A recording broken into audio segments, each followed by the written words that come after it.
Hey guys, to kind of be reading more into the book, the isn't training whoever listen.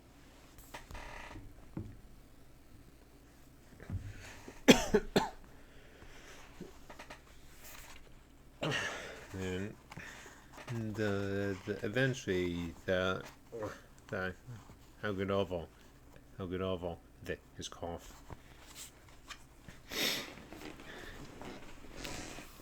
The okay. A study box.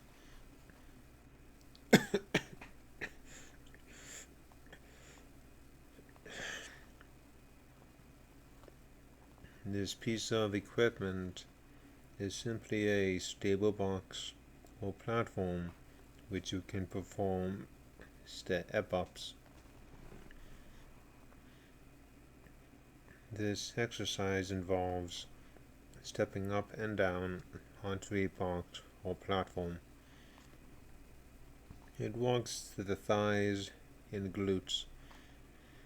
Make sure you find a box that won't move from under you when you step onto it.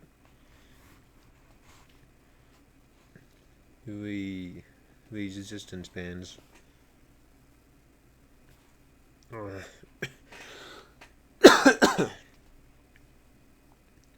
These are available in a variety of resistance levels.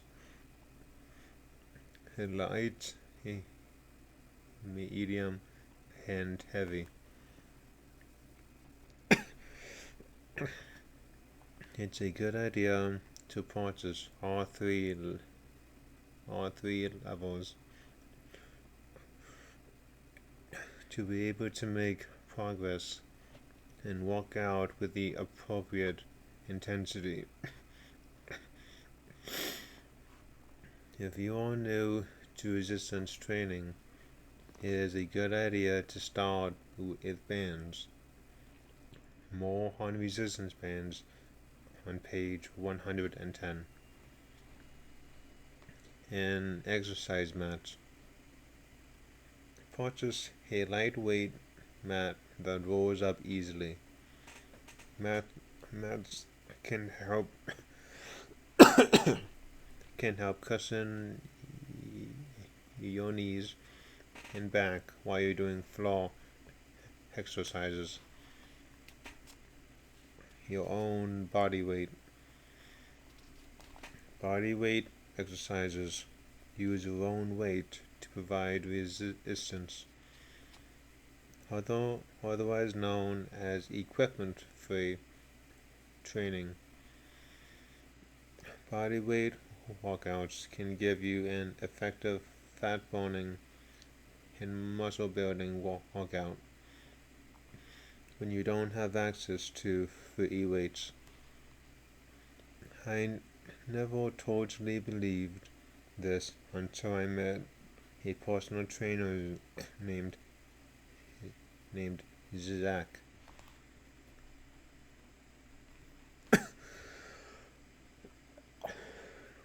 Who once used my personal training facility to train his clients. Zach has some seriously muscular and advanced male and female clients.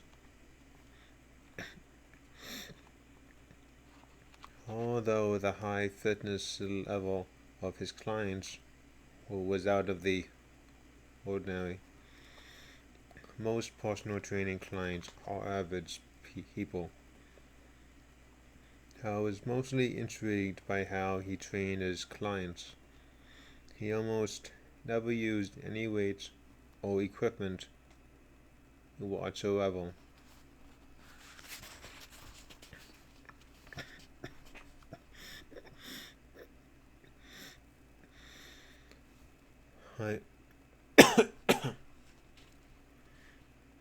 I was perplexed So I asked him about his training methodology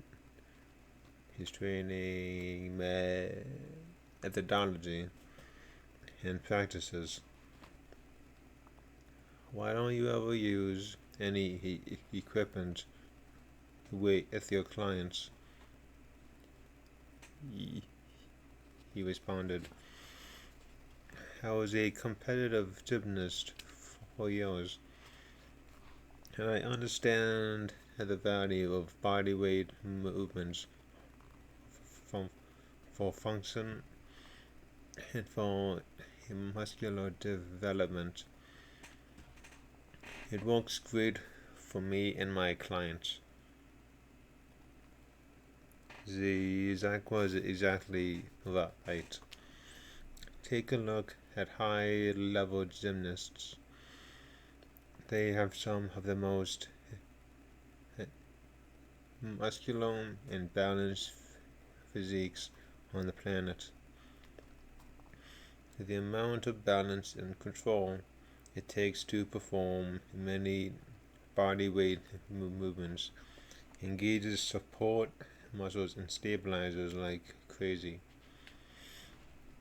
Over time, your whole body can develop in ways that reflect your ability to control and lift your own body simply by using body weight exercises. Body weight routines are excellent for beginners, but they also benefit people with workout experience. You can even increase your intensity when doing body weight workouts. For example, doing a push-up is hard enough by itself.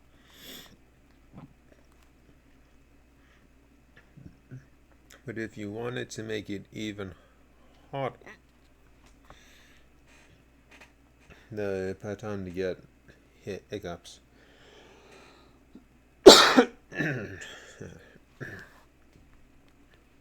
Harder and more challenging. Try doing a one arm push up. Well, I guess I didn't get the hiccups then.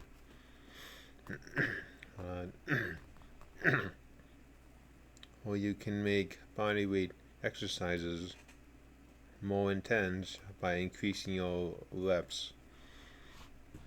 One of the workouts in part 2 is a serious body weight routine with fat burning and muscle building benefits. It is appropriate for beginners and for anyone with at least 1 year of workout experience under their belt. Zach made a believer out of me, and I hope this workout will do the same for you.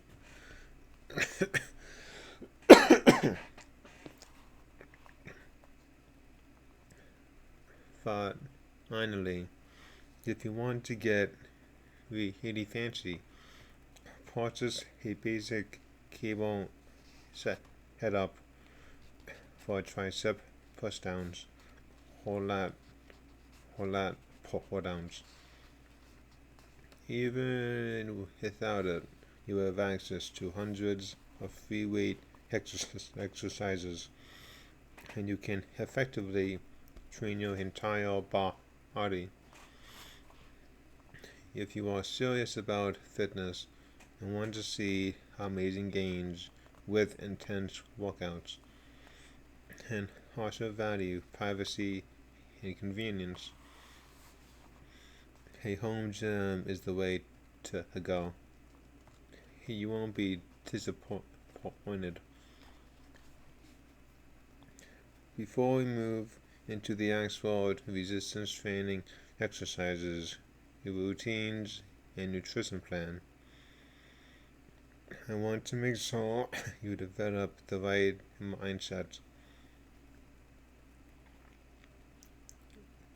Yes, you've got to condition your body,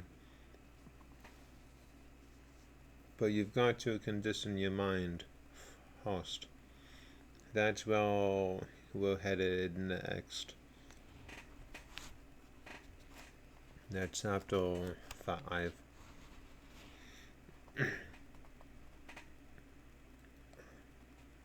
Do you really walk on it? What gets you to exercise, eat right, or switch to a healthier lifestyle, let alone stick with it? How how do you get started to be able to experience the joy of being fit and strong? What does it take to stay engaged for the year ahead, and indeed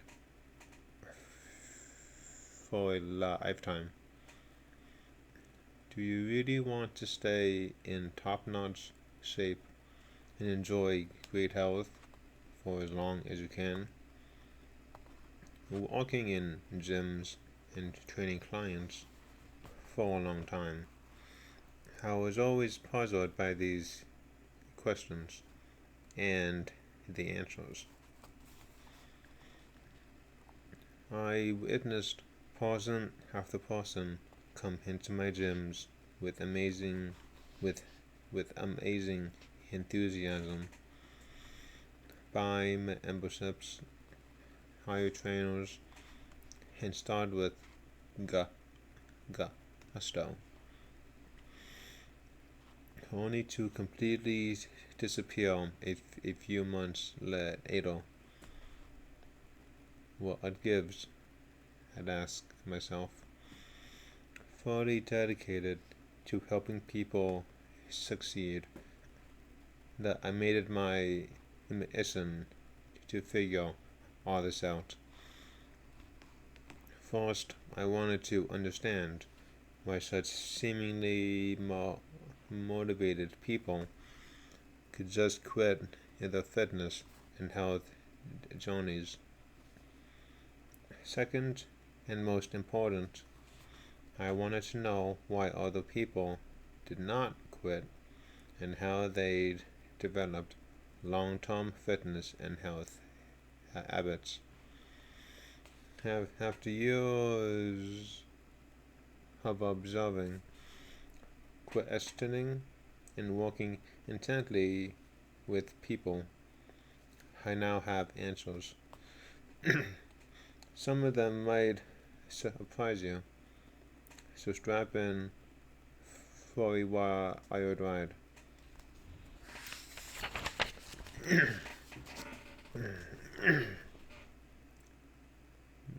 Motivation versus discipline. A lot of people say I need to get motivated, or I just don't have the motivation. Understand right away that motivation is a feeling. Like any feeling, it is not permanent. Motivation is short term and usually fleeting. It waxes and wanes. When you feel motivated, you tend to overestimate our abilities and feel that we can do anything.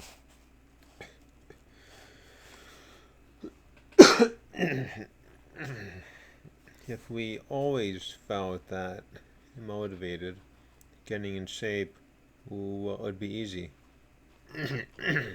You eat right and work out consistently when you feel temporarily charged up. but like he fell with other friend. Motivation isn't always there for you when you need it. As soon as motivation fades, which it inevitably will, your new lifestyle is impossible to maintain. So, what can keep you moving toward your goals? Living a fit lifestyle, even on days when you don't feel like it, when you're not motivated. That answer. Discipline with a capital D. When it comes to sustaining a lifetime of strength and fitness, a rock solid discipline that will carry you to new heights and keep you there. What's the difference between motivation and discipline? Maybe you thought they were one and the same. Not at all. Remember, motive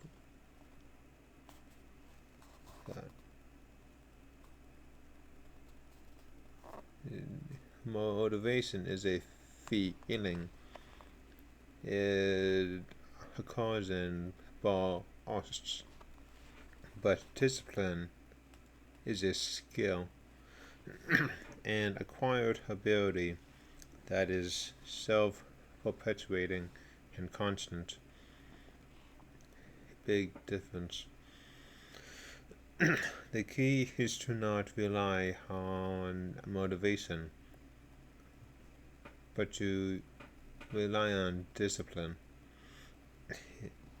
It is the catalyst to sustained action and ongoing energy form ocean. It prepares you to stick to something as a matter of habit and follow through. The perfect plan for lifelong fitness is of no use in the absence of discipline. Here's the best part. Like all skills, you can develop discipline. It's not that hard. All you have to do is give yourself one challenging but realistic goal that is fail proof. Rather than say, I will go to the gym 5 days a week, which is unrealistic. Set a goal to go 1 or 2 days a week. I've had clients who could realistically commit to only 30 minutes a week. So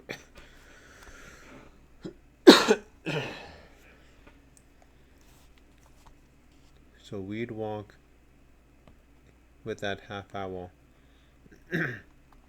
They would start feeling good after the workout. Eventually, they'd be ready for a 4 hour each week. Then another and another, until they were getting more physical activity under their belt.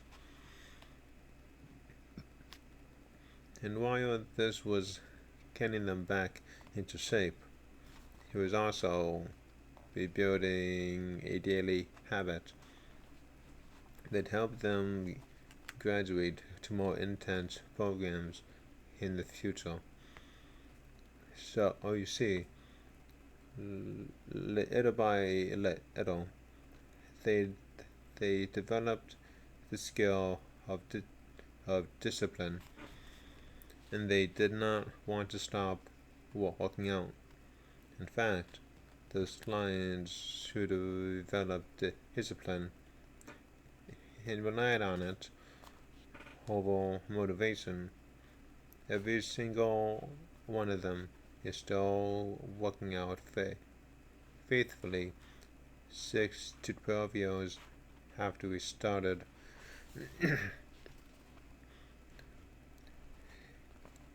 The discipline works equally well when it comes to nutrition. I once had a client who was the most unhealthy person ever. She never drank any water, only diet cola. I suggested that we come up with a simple, attainable goal: drink 1 glass of water a day. That's where we started. She drank a glass of water each day until it became easy. Then we added another glass and another glass. Once she acquired the discipline on drinking more water, we moved on to another goal: eliminate 1 can of soda a day until that became easy. Then we gradually cut out more cans of soda. When it was ready, we did the same thing with vegetables. She'd only eat 1 serving of vegetables a day, and until she was ready to add more. By the end of the year, she had lost 20 pounds and was working out twice a week. She looked amazing, but more than that, she fell in love with feeling healthy and fit. She did not want to give that up, but developing the skill of discipline, she became a lifelong health and fitness convert. A lot of people who want to get lean and fit fast, that's all they care about. But it can't happen all at once. Permanent change comes slowly. If someone painted 2 parallel lines on a highway and moved one of the lines up a tiny degree farther from parallel with each stroke,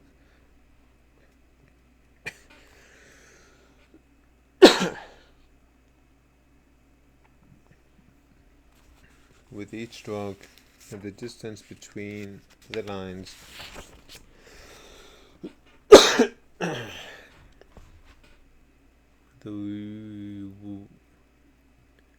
would be barely noticeable. But 2 miles down the road, you'd see just how far apart they are. That's the nature of lasting change. It comes slowly, but is permanent. Maintaining the discipline is about keeping your mind on the prize, knowing that you're working toward and stick to your plan for getting there.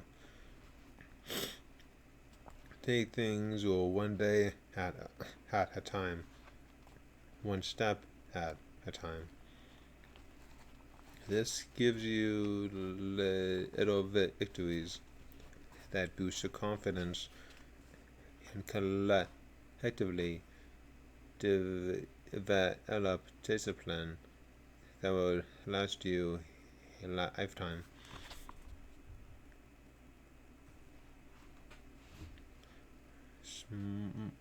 small goals, big wins.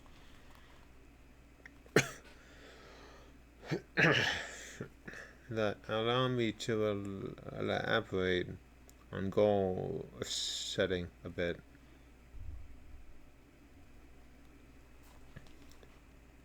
and give you my take. When do you feel that sort of motivation? You decide once, once, once and for all. It's time to do something about this. And that sort that propels you to set huge, how to reach goals for yourself. It was not uncommon for new gym members to tell me their fitness goals were to lose 30 plus pounds. And the time frame was usually as fast as possible. They meant it too. They were ready to work out 5 days a week. IME, buy a boatload of supplements. The completely revamped the diet. If this sounds like you, don't fit your bed. You aren't alone. This describes most of us at one time or another. Setting goals in a very motivated mindset is not a good idea. It is destined to fail for the reasons I explained earlier. It is better to be completely honest and ask yourself the following question: what can I start now that I know I can and will maintain forever? Answer this question with brutal honesty and make sure to use forever as your context. Pick a small goal that is challenging,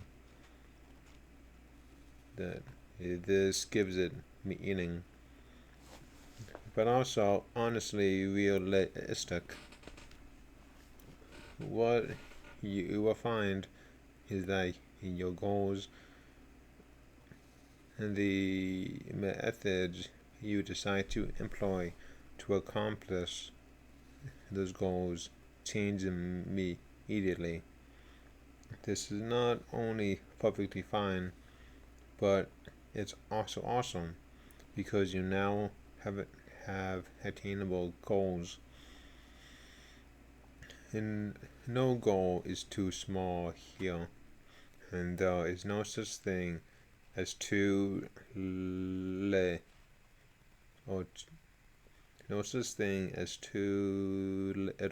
exercise or too few dietary changes, as long as they are more than what you are doing now.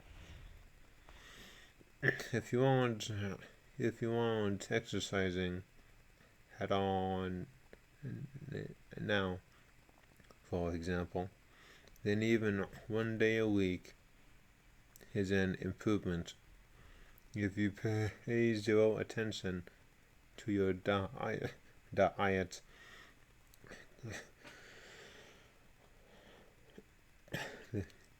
then simply being more conscious of your junk food intake is an excellent place to start. Now you have a great starting point with your goals. But we aren't done here.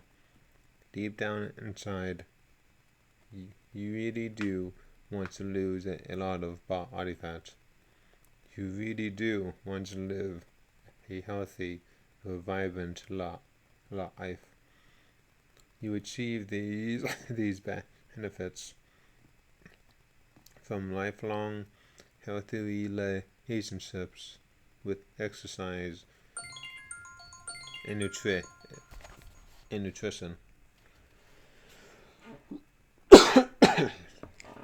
Hmm. But that's everything for today. Uh,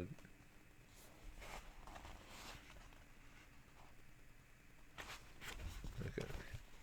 Well, the making some for I guess. Uh, so until then, until then, next time.